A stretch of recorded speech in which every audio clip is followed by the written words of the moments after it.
Opa, salve rapaziada, tudo bom? Eu sou o Link, eu tenho um canal de animes e hoje estamos aqui pra falar dele, o Usopp. Então antes de começarmos um vídeo que pode ser levemente polêmico, é claro, deixa eu lembrar pra vocês que esse vídeo aqui deve ter spoilers de todo o anime e mangá de One Piece, e também lembrar vocês, não esquecerem de se inscrever no canal pra ajudar a gente a pegar 200 mil inscritos, beleza? Beleza então. Agora eu sei o que você deve estar se perguntando, né? Link, que maldito título é esse? Como uma pessoa consegue não gostar do personagem do Usopp? Calma, juro pra vocês que eu posso explicar. Entre os personagens principais da história de One Piece, o Usopp é um dos personagens que nós podemos dizer que deveria ser um dos mais importantes, digamos assim, entre os protagonistas, não é? O Usopp é o terceiro membro do Chapéus de Palha a entrar no bando do Luffy, sendo assim um dos personagens que tá aí há mais de 20 anos fazendo parte da história. Um dos personagens que protagonizou muitas das cenas mais emocionantes do anime e estava presente nos momentos mais emocionantes também do mesmo, mas que infelizmente foi um personagem esquecido pelo Oda. E esse vídeo aqui é justamente sobre isso, jovens. Não necessariamente sobre o Usopp ser um personagem ruim, ou sobre ser um personagem irritante, ou qualquer coisa do tipo, mas é especificamente sobre como o Usopp passou a ser um dos Chapéus de Palha mais interessantes de se assistir para um personagem que simplesmente foi esquecido pelo Oda. É sobre isso que a gente vai falar hoje. Então, vamos nessa, vai. Senta aí e vem comigo. A história de One Piece, em geral, nós podemos facilmente dizer que ela é dividida em duas partes perfeitinhas, não é? A primeira metade da história, que seria conhecida como o grande arco da Grand Line, o primeiro pedaço da história, onde os personagens estão lentamente evoluindo, conhecendo novas pessoas do bando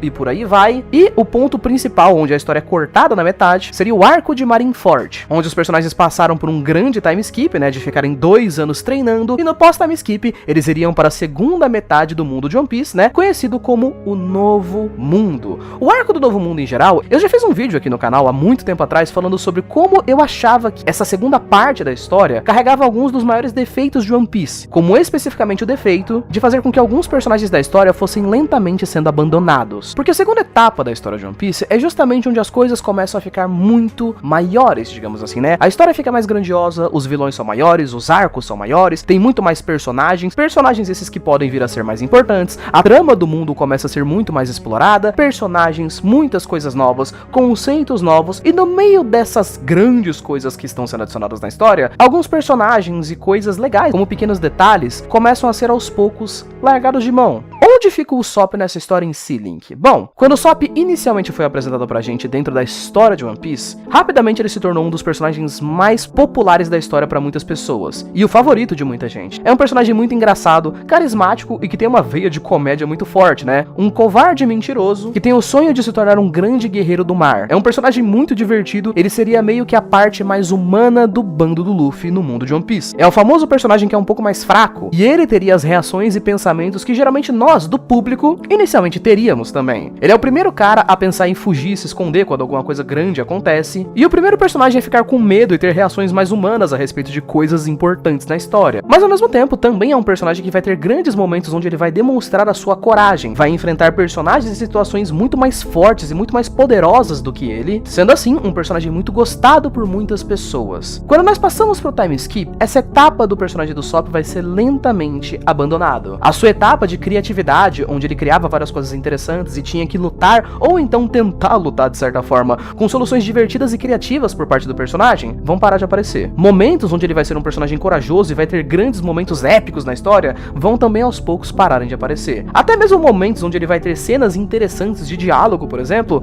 parar de aparecer, e ele vai lentamente passar de um dos melhores protagonistas da história para, no máximo, um figurante de luxo. Você que tá assistindo a história e mesmo que não concorde inicialmente com o meu ponto, fala pra mim, quando foi a última vez que você teve um momento emocionante da história relacionado ao Usopp? Se você parar pra pensar e você me lembrar que esse momento talvez tenha sido o arco de Dressrosa, onde o Usopp pela primeira vez usou o hack da observação pra poder salvar o Luffy e tudo mais, talvez você deva se lembrar que o arco de Dressrosa, na época em que ele passou no anime, a gente tava lá pra tipo 2014, 2015, quase 10 anos já, desde que o personagem teve seus últimos momentos incríveis na história. Desde então, ele tem aparecido em pequenas cenas, pequenas interações, pequenos momentinhos de comédia e nada mais. Eu gosto muito do fato de que, como o Usopp era um personagem mais fraco do que a grande maioria dos outros, ele sempre teve que resolver as suas lutas e os seus confrontos com umas paradas criativas, como eu tinha falado antes. E acho muito divertido que ele é tipo um dos oponentes pros maiores cientistas de One Piece. Visto que, por exemplo, no pré-time skip, ele foi o responsável por criar o Climatact da Nami, né? Que é aquele bagulho que o cara pegou uns 3 bastão aleatório e simplesmente montou uma arma que altera o clima. Secretamente esse personagem aqui é um gênio, ninguém percebe isso. No pós-time skip, todas as suas armas de atirar, basicamente, foram substituídas por algumas sementes de plantas bizarras, que ele basicamente usa agora pra resolver qualquer situação. Aparece alguma coisa que ele tem que resolver ali, ele pega alguma semente aleatória, joga uma planta, problema resolvido. Toda a parte criativa do personagem foi muito resolvida, sendo assim, ele em tese ficou mais forte, mesmo que ele nunca use isso em combate, porque, pasmem, ele nunca entra em combate ou em momentos interessantes depois do time skip. O Sop agora, eu chutaria, gente, que ele é um dos chapéus de palha que menos aparece sendo relevante na história. Quase todos os arcos a gente tem literalmente a mesma coisa a respeito do personagem. Temos cenas engraçadas, cenas onde ele tá correndo de um lado pro outro, ele vai tentar fugir,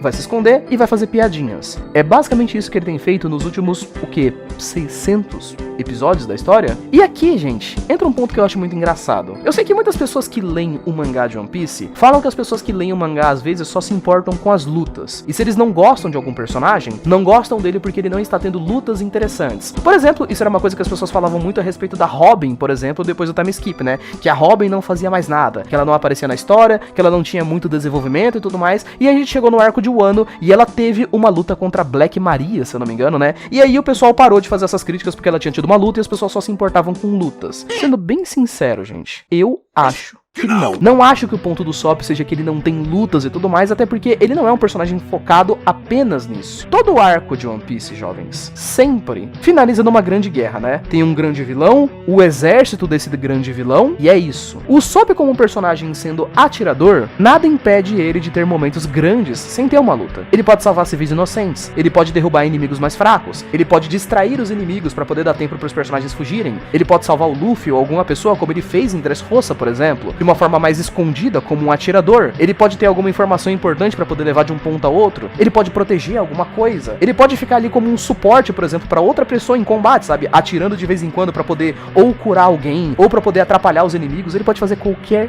coisa. Mas é claro que o que ele fica fazendo em todos os arcos é correr de um lado pro outro e se esconder em todos os momentos. Vou dar um exemplo pra vocês de um chapéu de palha, por exemplo, que eu acredito que esteja em um arco que ele também não tem uma luta 1 contra 1 e ainda assim continua sendo um arco interessante. Isso seria o personagem da Nami em Holy Cake. Nami não é uma lutadora, certo, jovens? Exatamente como o Sop. E por aí você já não espera que ela tenha lutas 1 contra 1. Porém, quando você vai pro arco de Holy Cake, a Nami tem um papel interessante, porque ela participa muito. Ela auxilia o Luffy em 2 grandes combates que ele tem ali naquele arco. Inclusive, ela é essencial pro Luffy derrotar o Cracker, por exemplo, né? Que é aquele personagem que o poder dele era relacionado a biscoitos e tudo mais, e ela fica derretendo os biscoitos com a água. Então, ela ajuda o Luffy naquela luta, ela ajuda o Luffy depois quando ele vai lutar com o exército da Big Mom, ela participa, ela toma decisões, ela faz planos, ela toma dianteira em algumas situações. Ela não tem nenhuma luta 1 contra 1 naquele arco, mas mesmo assim ela tá ali, fazendo alguma coisa. E pra mim, um dos pontos principais também que valem ser destacados. Pra quem tá assistindo o anime e lendo o mangá de One Piece por agora, sabe que nós estamos muito próximos do próximo grande arco de One Piece, que finalmente agora, né, parece que vai ser o arco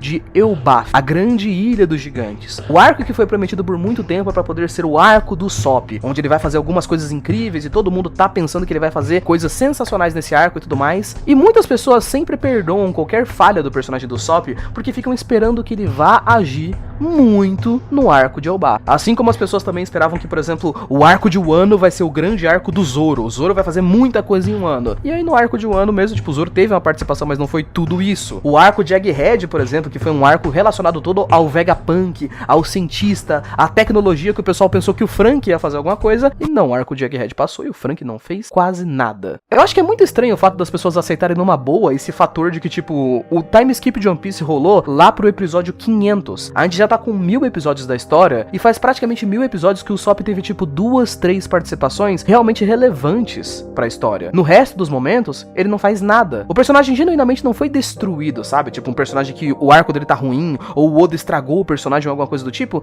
Não, ele só virou uma repetição de figurante de luxo. Sabe como se ele fosse um NPC de videogame? Toda vez que o Sop aparece na tela, ele tá ali pra fazer alguma piadinha. Ele tem alguma piadinha a respeito de se esconder, de fugir, de ser covarde e de não ser muito forte. Todos os momentos dele também são a respeito disso. Ele não tem um momento no pós-time skip onde você olha pro Sop e você se lembra daquele personagem do pré-time skip. Sabe Sogeking? O Sop que enfrentou o Luffy lá atrás, no arco de Water 7 e tudo mais? Link, o Sop não é um personagem que é lutador, então ele não precisa ter lutas. Não, isso não é verdade. O sonho do maluco é ser um bravo guerreiro do mar. Vocês sabem o que um guerreiro faz, gente? Ele luta. Como é que o Sop vai ser um bravo guerreiro do mar se o anime já evoluiu 1 trilhão de episódios e o maluco ainda tá correndo pra lá e pra cá como se ele fosse um idiota. Os personagens de One Piece, todos eles, jovens, eles têm um lado mais cômico e um lado do personagem que é o lado mais sério, que lembra pra você o que é aquele personagem que você ama. Tipo o Sanji, por exemplo, é um personagem que genuinamente ele vai aparecer muitas vezes na história fazendo aquela famosa piada dele ser o gadão que dá em cima de todas as mulheres e tal. Aparecer uma mulher, o Sanji vai ficar com aquele carinha idiota e tal, beleza. Mas ainda assim o Sanji vai ter grandes momentos. Ele vai ter momentos maneiros, ele vai ter lutas e cenas épicas pra você se lembrar. Ah, esse é o personagem do Sanji. Esse é o personagem que você gosta bastante. É muito diferente do Sop, que antes do time skip, ele era o covarde, ele era o cara das piadas, mas ele também era aquele personagem que em certo momento ficava sério, lutava com a sua criatividade e com o que tinha disponível ali no momento. Ganhou várias lutas de personagens que eram infinitamente mais fortes do que ele, só porque o moleque era inteligente e dripado. Pós-time skip, né? Não temos isso. Mas enfim, é isso. Esse foi o vídeo. Espero que vocês tenham gostado. Obrigado por ter assistido até aqui. Beijo, abraço. Valeu, falei até mais. Fui!